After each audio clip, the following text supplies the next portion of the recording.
Hi. So we're going to continue with our study of Derrida's essay Signature Event Context. But to get into that, I want to go back first and just remind you a little bit of where our whole study began when we began with Heidegger and so on. So remember, we began by looking at this image by Manet of the bar at the Folies Bergère. And the theme that I emphasized, and that was the core of our study of Heidegger, was the difference between thinking of a person on the model that's presented by looking at that image of the guy in the mirror versus thinking of a person understood as the act of experiencing, right? That is portrayed by having this image be a portrait of a point of view.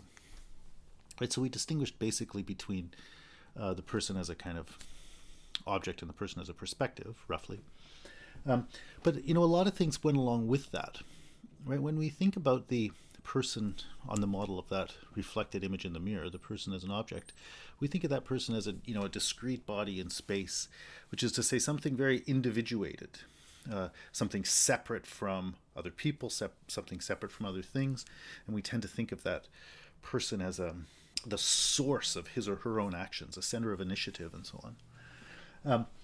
So that image of the person in the mirror, which is kind of the image of ourselves that guides our thinking, really propels us towards a very individualistic interpretation of persons and a very autonomous interpretation of persons. That is to say, repeating what I already said, that is to say, treating the person as the one who is the source of his or her own actions, right? Things sort of come from us out into the world and so on. So that's our familiar interpretation, but that's what we were criticizing throughout in Heidegger, and so I want to remind you a little bit about how that was so. So first of all, thinking of Chapter 4 of Division 1 of Being and Time, about the who of Dasein, that's one of the places where this critique of that model of the person was really pointed. Because, first of all, we were looking at the person in terms of what Heidegger calls being with, right? The way that our experience is inherently intersubjective, which means from the start, we aren't exactly singularly responsible for our own experience, right? There's a sort of joint or shared character to the way we experience the world. And that was particularly emphasized then in the notion of the they, which is how we inhabit our being with proximally and for the most part. And the point there, you will remember, was that, well, I use the language of the ventriloquist, as I recall, right? The point there was that there's a way in which we don't really own our own experience. It's more that there is a kind of shared perspective that is carrying out our experience for us, and we're sort of along for the ride. So I want to mention that one first, because, and especially that last point about, as I say, being along for the ride, because that emphasizes, that draws out the theme of passivity, right? The idea that whereas we typically construe ourselves as agents, as the ones who are doing something, in fact, experientially, it's truer many times to describe us as something more like patients, people who are passively undergoing something rather than actively doing something. The very situations in which we think of ourselves as doing are in many cases us actually kind of letting something happen through us. That came out also in Chapter 3, the chapter previous to the one on the Who of Dasein, when we talked, pretty extensively about equipment and the carpenter in the workplace and so on. Because the idea there was, when you're involved in a task, to a significant degree, quite unreflectively, the character of the situation, as it were, draws out of you what's going to happen. So it's not so much that you deliberately choose to put your hand over here and pick up the hammer. It's rather that because of your engagement with that task, the hammer is summoned up to salience by the exigencies of the task, and that sort of summons your hand to it, right? And you maintaining your absorption in the task almost automatically sort of do this thing, right? So again, the point there is, while photographed from the outside, or looked at like that image of the man in the mirror, we would say, oh yeah, that person reached over and picked up a hammer and blah blah blah, right? That's that's how we would describe it, looking from the outside on the person as an object. But experientially, that's not really what it's like. You might not even notice that you did that, and it's more like a picking up of a hammer was enacted through you. Right? There's a real dimension of passivity in the experiential form of hammering and so on. And then again, so carrying on in chapter 5 of Division 1 of Being and Time, when we looked at mood, again, we emphasize these passive dimensions of experiencing, mood being all about pathos, an experience of the overall sort of meaning of the world that we kind of undergo. Understanding, the point about understanding and seeing as was, largely related to that point I just made about tools, again, passivity. And then in the third section on discourse, where we talked about language, similarly, again, brought up some of those ways in which how we see things is kind of articulated for us by our language and so on. Anyway, that's just a quick reminder of some of those essential dimensions of passivity that we were noting. And the thing I want you to do now is sort of bring them together in seeing how those are all, part of the critique of the individual as the agent of his or her, their own actions. Right? That model that I sit around there choosing is not really experientially accurate. If we think then about the next part of the book, when we looked at anxiety and authenticity being towards death, conscience, that kind of stuff in the later chapters, that was all about owning our experience, essentially in a way being an agent. And there, first of all, there are going to be 2 points about that. First of all, we saw there that if to the extent that we do own our experience, or that we are agents, that's not the given form. That's something more like an accomplishment, although, as I'll say in a minute, that's not quite the right word, but it's more like an accomplishment. At the very least, it's a massive transformation in the way we undergo, the way we experience things. But even there, to call it an accomplishment doesn't quite seem right. And even at that level, to think of ourselves unambiguously as agents doesn't quite seem right, especially because, and this was the point of that analysis of conscience, let's stick with exactly that. In conscience, there's a way in which you sort of experience yourself being called. And the significance you are responding to is, again, not one exactly of your own making, right? It's one you feel answerable to. So even at the level of conscience, there's a fundamental kind of passivity defining our experience. So even where it would seem like we are most owning ourselves or most being agents, the core of that experience is a kind of underlining that we are not sovereign individuals. We are not masters of ourselves. We do not make the meaning of things, right? But there's a fundamental kind of passivity and receptivity and responsiveness that is at the heart of the form our experience takes. And that's also then why I said it's not quite right to call it an accomplishment, in as much as that transformation in our experience, if it's a sort of a response to a call or something like that, is again, to some extent, something we undergo. Not exactly something you had a choice about, not exactly something you did. So that's a very quick summary of a lot of things we talked about in Being in Time. The point overall, though, is just to see the insufficiency of talking about our experience as strictly or unequivocally our own doing. And related to that then is the strong introduction of themes of passivity into what we would normally think of as our agency. And so again, to use the language I just used a minute ago, that in a way, that whole study in Being in Time that we went through is kind of a critique of the notion of the person as a sovereign individual. So I hope that what I've said has allowed you to connect in your thinking that language of the sovereign individual with the kind of language or the kind of approach I was stressing more when we read Being in Time, of that image of the guy in the mirror, the person as an object. But you should be able to see that those two ways of talking about the person are sort of different sides of the same conception, or maybe I should say the same misconception of the nature of the person. So that's a quick review of Being in Time. Well, when we went on to Derrida, One of the themes that I especially stressed in my presentation of that was the kind of critique of individualism, the way the notion of the individual kind of dominates our thinking about politics, but there are some problematic aspects to that. The language Derrida really does use a lot is the language of sovereignty. And so, he's trying to show that in our way of construing democracy, we kind of we construe it as kind of taking turns between debate or deliberation and sovereign decision making. And he's trying to show that the sort of problem there.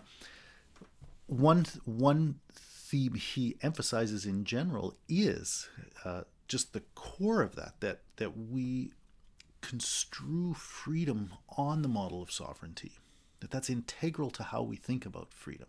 That's part of his question, is the democracy to come, a God to come, a sovereign, the ultimate sovereign to come, something like that. So we construe freedom and democracy on the model of sovereignty and so on. But remember back, I think it was around page 11, he said, what we're really thinking about is, what is it to be together? And the truth is, thinking phenomenologically again, our being together is not automatically or maybe even typically characterized by that kind of taking turns of deliberation and making sovereign decisions that we use for our model of democracy. That's not really how we live our relationships with other people. When we're really together with other people, I think we could see, I'm going to use the word decisions, although I'm not quite sure that is the right word, but let's call it decisions. The decisions we end up making about what we're going to do, if they should be called decisions at all, probably tend to emerge much more on the model of the way I pick up the hammer when I'm working on a task than on the model of, debate, voting, sovereign decision, and so on. So I'd like you to think about that, about the normal form our being together takes, and how different the ways that shared actions, shared living emerges out of that being together, how different that is from the model that we have constructed for our politics. And so I think, again, in our being together, characteristically, that's characterized by a kind of non-sovereignty, or something that is not defined by sovereign acts of decision. And yet, as we try to find a political model for how to be together with everybody and so on, we bring that notion of sovereignty to it. So Derrida's analysis of the way we think about democracy is built around showing how much that model of individual sovereignty and so on is built into our approach to democracy and our approach to freedom. And he's posing the question, could we reconstrue politics, or what would a politics be that would be modeled on, not on a principle of sovereignty, but on a principle of non-sovereignty or something like that. So again, I'm just trying to review the things we already did, and put them in a slightly new light, though, to bring out that theme of non-sovereignty that comes up in chapter 2, especially of Rogues, and runs throughout, and try to bring that together with what I was talking about in Heidegger, of this theme of the critique of the agency of the sovereign individual that was running through being and time.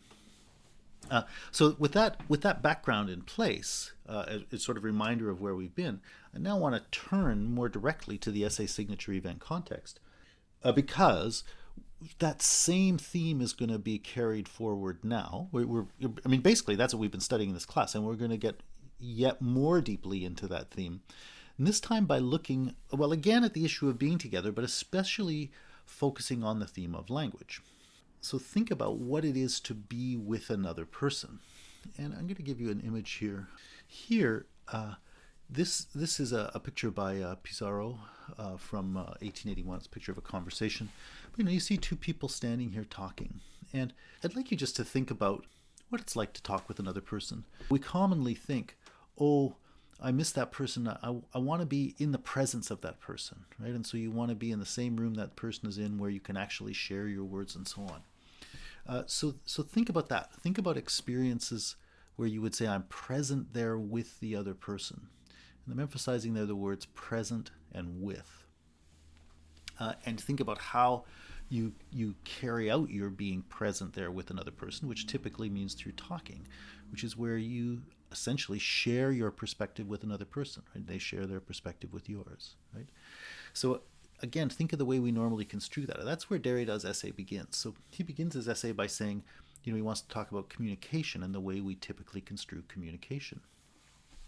And the way we typically construe communication is what I just said. Like I have my perspective, my thoughts, my feelings, my attitudes, whatever it is, what I want to say, and I put that, my perspective, into words. And by speaking my words to you, you get my perspective. And like you could say, I've been waiting to say this to a person all day, and you wait and you get to see that person, and then you say to her what was on your mind, right? And it's like, okay, I had those thoughts, and once I got together with her, I used the words that were appropriate to get those thoughts so that they could go effectively from my mind into her mind, right? I mean, you probably don't usually think about your talking in exactly those ways, but if you were to think about it, that's presumably what you would say, that effectively you imagine yourself as, again, a kind of discrete individual, kind of like the person reflected in the mirror. You imagine yourself to have your thoughts and your feelings and ideas sort of inside you or inside your mind. And you think, they have to be communicated to that other person, which means they have to somehow get out of me, go through the world, and get into that other person's private space.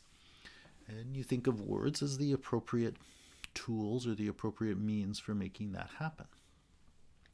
Again, I'm not going to dwell on that in much greater detail, but I hope that what I've said, sounds familiar enough, and that if you reflect on it a little bit, you can see that something like that is our usual model of communication. We think of speech as kind of device we use to do the work of carrying the contents of our subjective consciousness into somebody else's subjective consciousness. I'm quickly going to just show you two other images too, which I hope to come back and talk about in a minute. So we have that conversation there.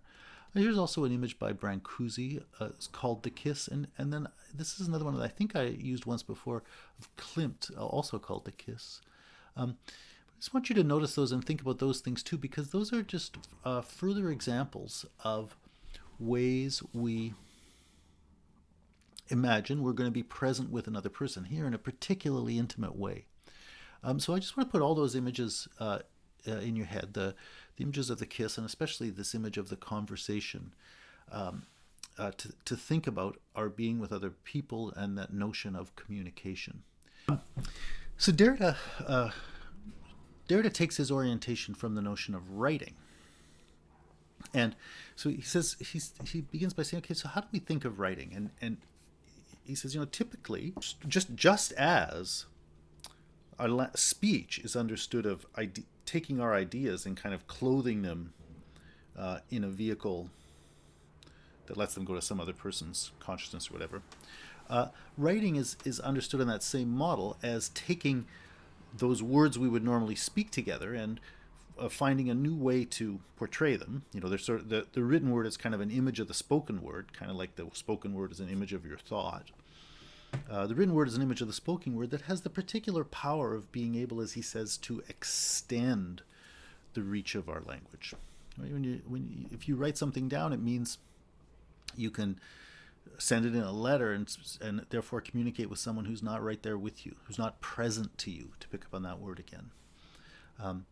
Or you can write it down so that someone who's not present with you today can see it tomorrow. Right?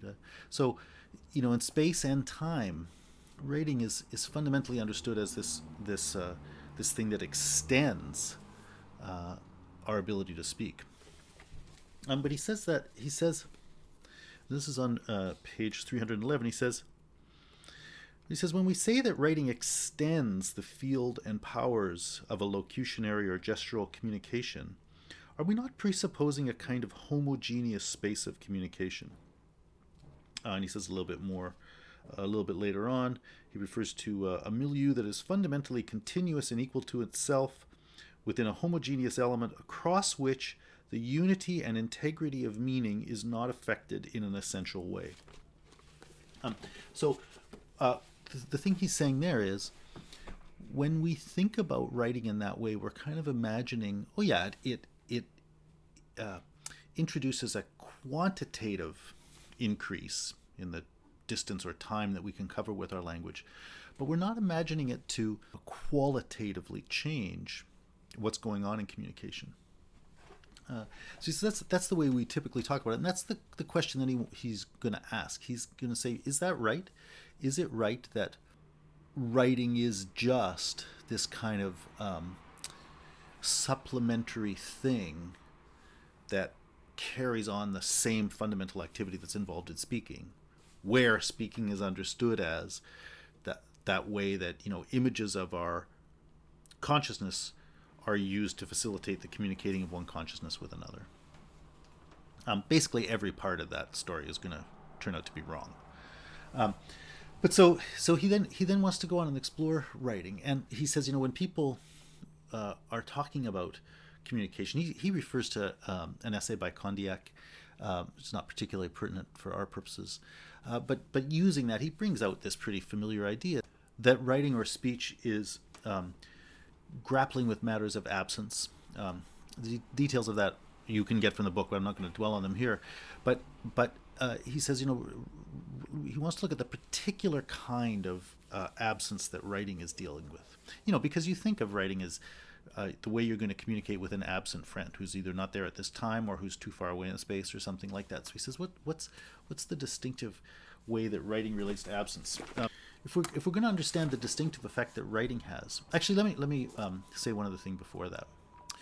One thing that people then often complain about writing is, whereas when you're right there with the person, like in Pizarro's conversation, you can say what you mean, and if the other person doesn't understand you, they can ask you a question, and you see the expression on the person's face and so on, and you're right there in the presence of the person, so you can really communicate.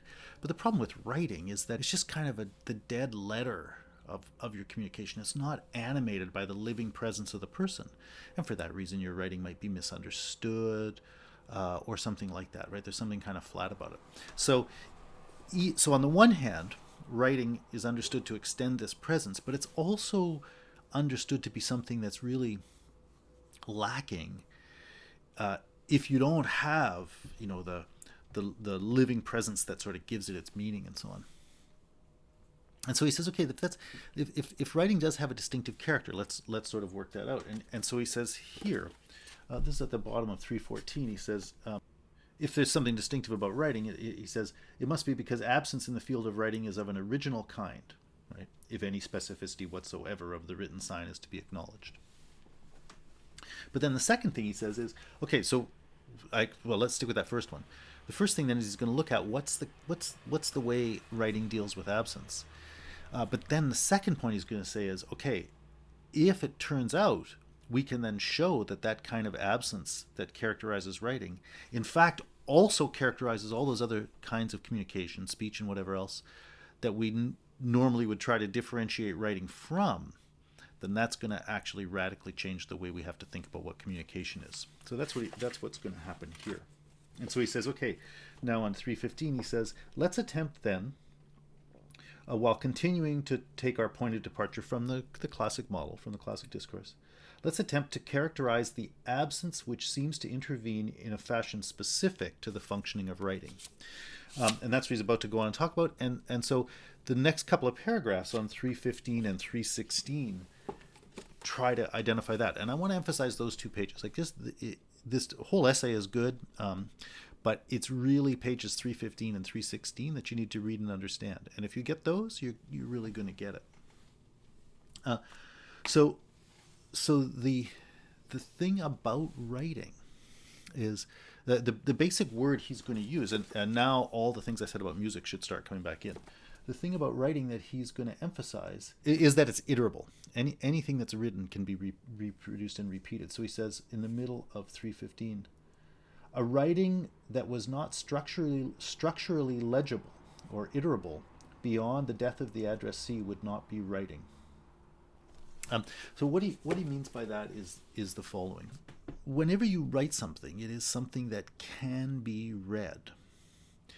And so the the meaning of that written thing should be able to be needs to be able to be discerned effectively by anyone.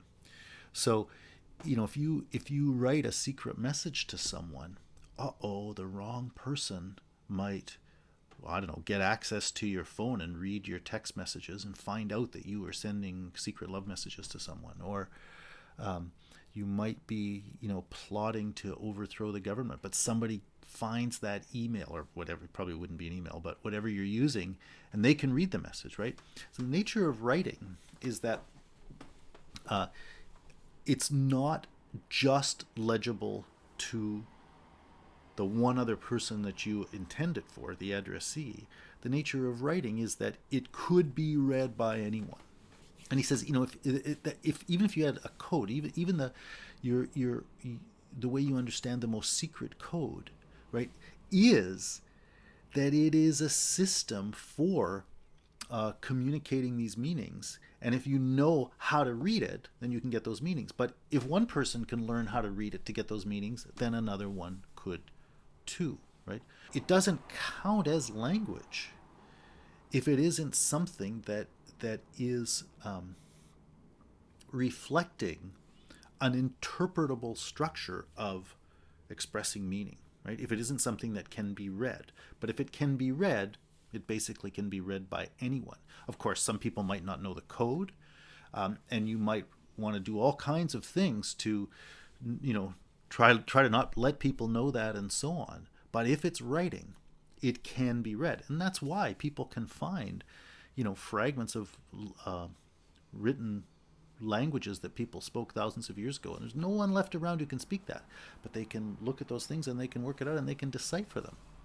Right? So the point about writing is that it's got to be readable by people other than the particular one to whom it's addressed. And it's got to be readable by someone other than the particular person who wrote it. Right? You might find a love message that was written between one person and another in, ancient Mesopotamia. And those people are long gone and you don't ever know who they are. You will never know who they are.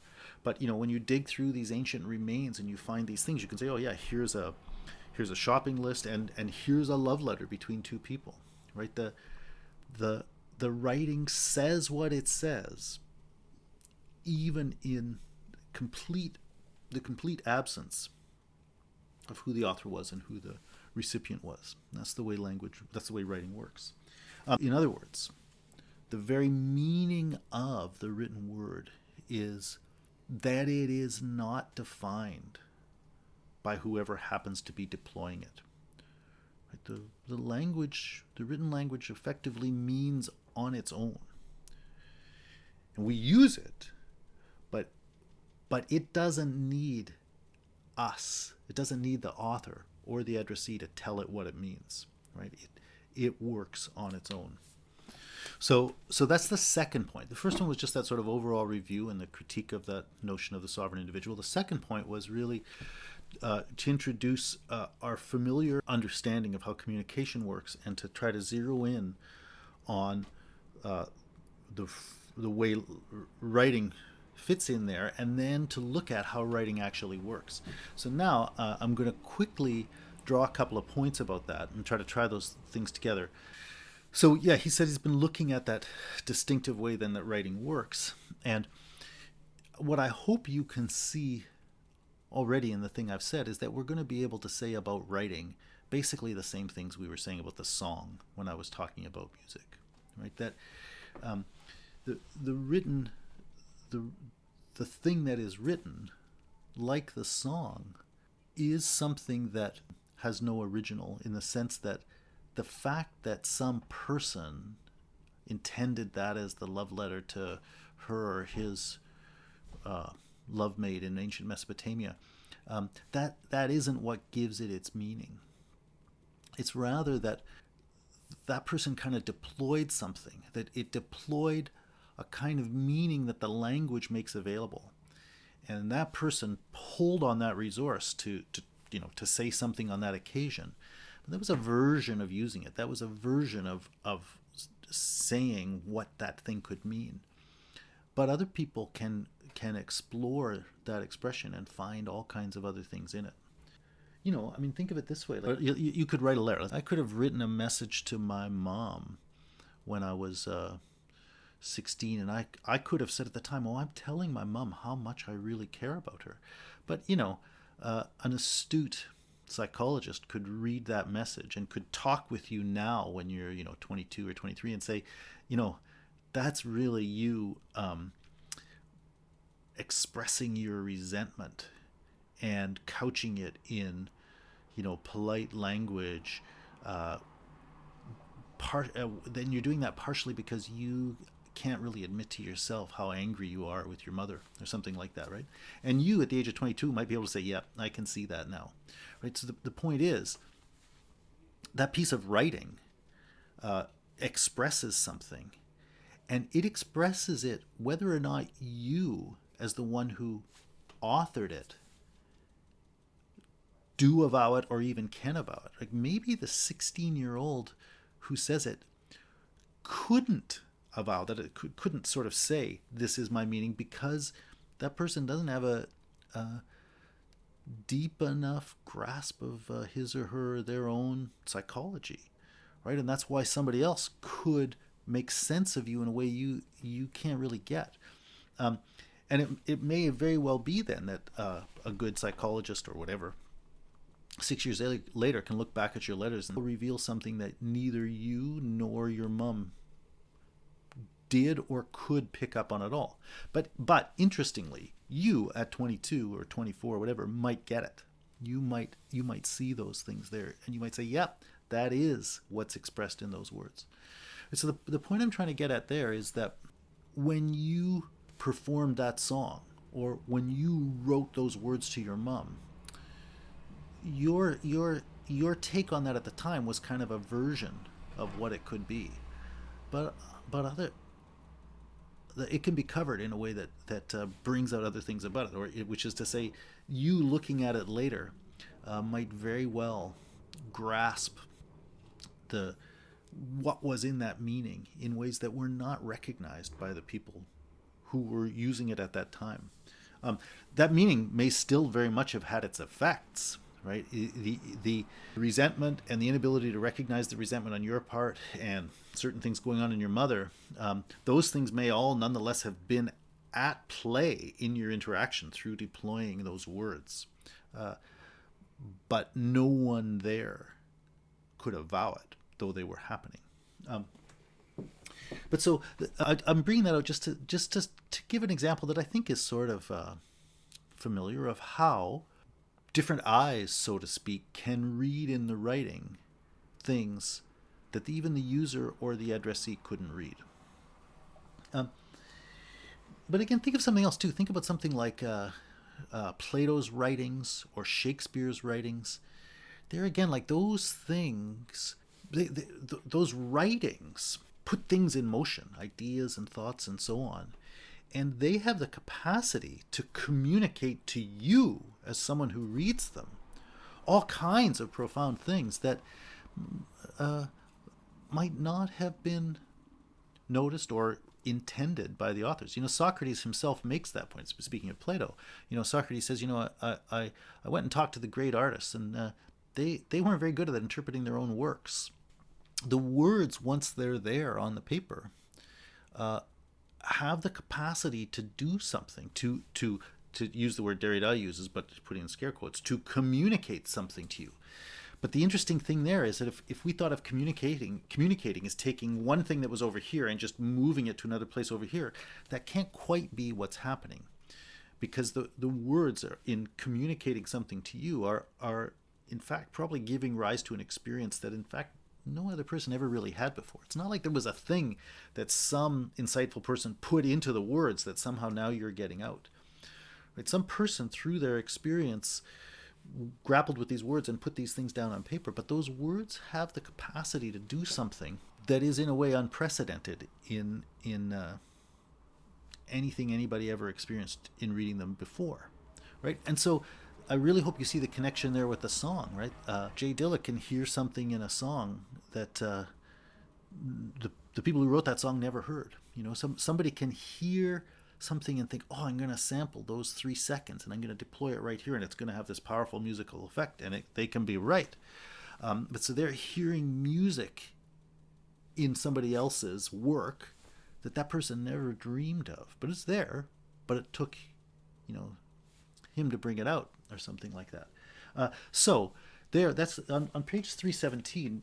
Derrida sort of says, okay, what are the essential aspects of this distinctive dimension of writing? And he says the first one is that the sign is not exhausted in the present of its inscription. And that's basically what I've been trying to get at there. Like in the present of its being written, or in the present of the songs being performed, what is there is not all there. Right? It's in a way still waiting to be released in various ways. But so the second point he says is it therefore breaks with context. It breaks with its context, right? So even though the writing is inscribed or the song is written on a particular occasion, the writing is between this person and that person, or the song is by this band for this audience, same basic structure, band, audience, author, addressee. The song itself is not defined by that context, right?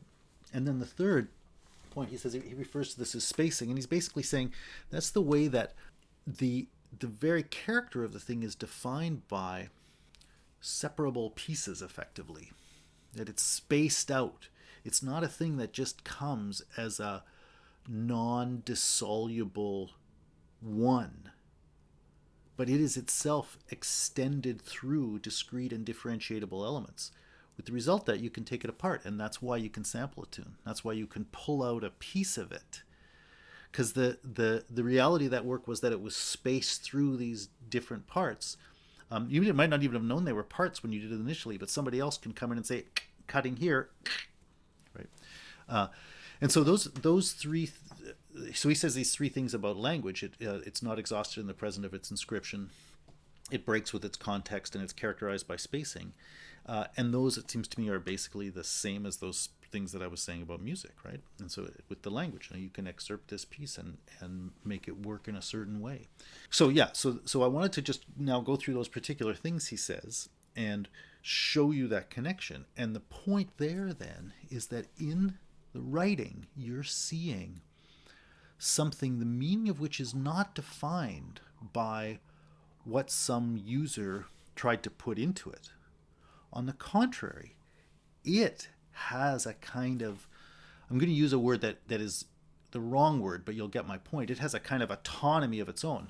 Why do I not want to call it autonomy? Well, for all those reasons that I was already criticizing, the autonomous conception of the individual and so on.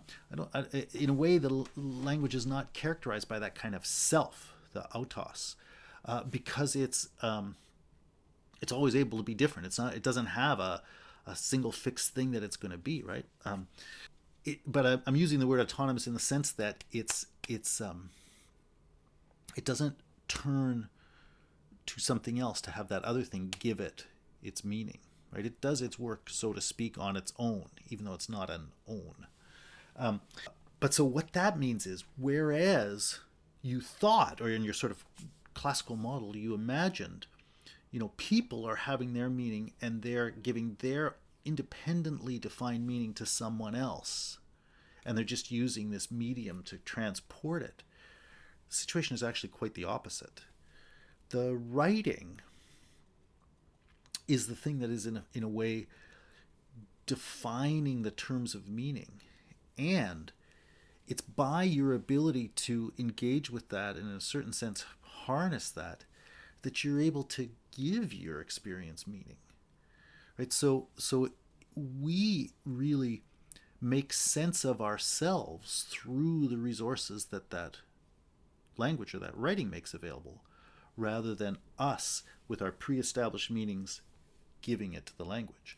So he said, if we can study this distinctive character of writing, that'll be one thing. But then if we can see that was already happening in speech, well, that's going to revise our whole model of communication. Well, that's what I'm trying to say here in this last point, right? That when we look at the way writing works, we're actually discovering something about the nature of language, right? That it doesn't matter whether you're sitting chatting with a person or whether you're writing a letter to that person.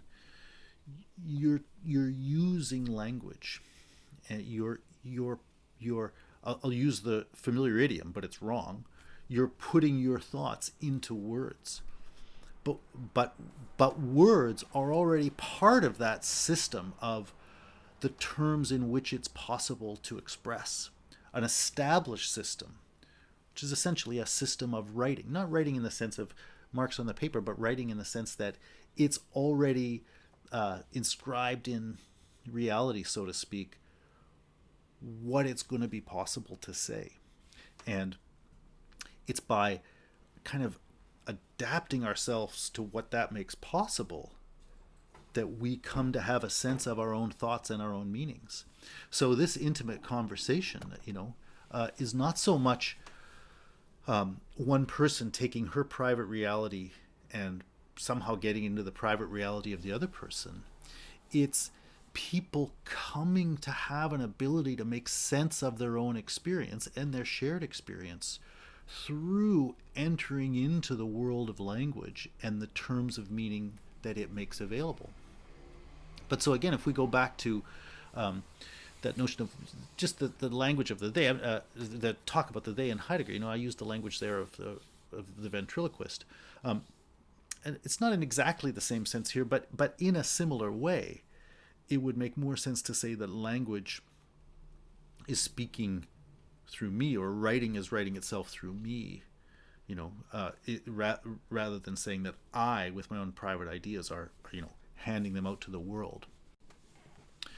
So Derrida is taking writing, which commonly we make it kind of the last link on a chain that begins with my presence to myself in my own thought, and then through having someone present to me immediately, I make my thought present to them by direct speech, et cetera, et cetera. Like, we're starting with a sense of, in our normal model, we start with a sense of our immediate presence to ourselves and think about how we make that presence present to someone else through language and so on. And that's how we understand what's going on in communication. And on that model, writing is understood as kind of the last piece of that thing. It extends the distance and so on, but it's also then the thing that we understand as kind of it's almost like the weak link in communication, because we think, you misunderstood what I said because you weren't present with me and so on, right? So it's taken to be the in a way last copy of a copy of a copy of something that was originally self-present. What Derrida has done is he's taken that last piece and he's tried to show, by reflecting on how writing works, that on the contrary, that's really where the possibilities for meaning get sort of constituted or instituted or something like that.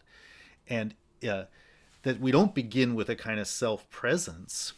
We begin with experience that's kind of opaque to itself. And it's by the resources that this offers that we're actually able to come to have a sense of what we mean and so on. So writing has sort of already intervened in the way we are present to ourselves. But yeah, he's showing that about writing. But basically, then he's trying to show that that's the very character of signs and communication in general. So it's equally true of spoken language. It's true of gestures. It's true of all those things. I showed you those images of the kiss, the Brancusi and the Klimt, and I want you just to think about those things too, right? And I want you to think about a kiss. Is supposed to be where things are really intimate. I want you to think about that as a gesture, and a stereotype gesture. And so, it may well be that you enjoy the physical sensation of kissing. Probably you do. Probably one does. But I want you to think about how much the kiss is something other than just that, right? That in kissing, when you kiss someone for the first time, it might feel nice, but it's also the time when you were saying, we're doing this thing now, right? And that has a lot of meaning with it, right? So the kiss, like a word, is kind of a instituted structure that floats around in the world that you bring to interpret your experience, or especially with another person, you bring it to interpret your shared experience. And by it's like putting a word on it. By putting the kiss on it, it's like putting a stamp on it. You're saying, okay, now we've said something to each other. Now we're doing a certain thing together, right? So I won't dwell on that, but I want you just to think about that. How much the kiss is a kind of a stereotype gesture, so that you can see both how much in kissing you're not just engaged in a sort of bodily activity, you're engaged in something roughly we could call a linguistic activity or a semiotic activity, right? How much gesturing is going on there above and beyond the immediate pleasures of touch or whatever.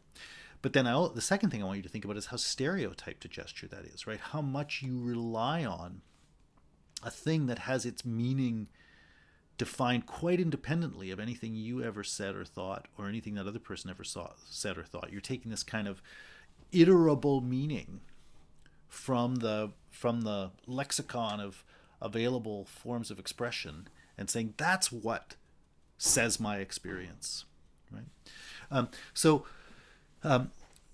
there, and I use the word stereotype gesture, and I want you to see like that's part of what language is all about, in being iterable and being reiterable.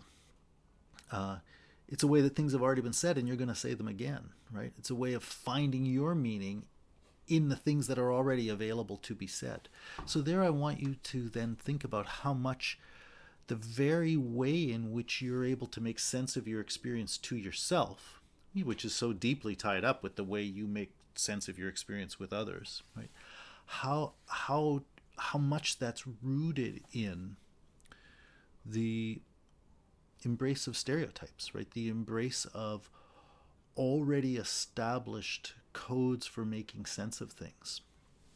So, the ventriloquist thing again, right? Notice then how much your own experience isn't so much in your own possession, but the very ways in which you're able to possess, to grasp yourself, is in a way a sense in which you've been dispossessed by language, right? It's the way that language works that's letting you have a sense of yourself. But that means you're not the owner of your own meaning.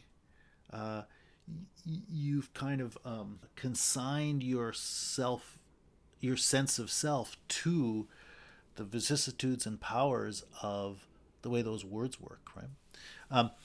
And again, the last point that I made about music when we were talking about context last time was, once we get into this domain of iterability and so on, you see that there's no limits to context, which is to say meaning is never closed. If context is effectively what's allowing things to have their meanings and so on, it's open-ended. And so there's no end to the story of settling once and for all, what you really said and so on, because it's subject to reiteration, which is to say reinterpretation and so on. Well, that thing we said about music then applies here too, which is just another way of saying you can't just claim ownership, right? And in a way, these things are sort of unownable. They're going to keep being open. So I'm going to leave it there. That's just a quick attempt to go through what I think is that core idea from signature event context, which especially is, pages 315 to 317 or so about writing. And to try to relate that to the things we've been talking about of this sort of critique of sovereign agency throughout Being in Time and Rogues. And just to, I hope, set up a few provocative thoughts in you now about the place of language in our experience and what it means for the understanding of our experience that language is happening there, right? And this is it's a development of the points Heidegger made when he was talking about discourse.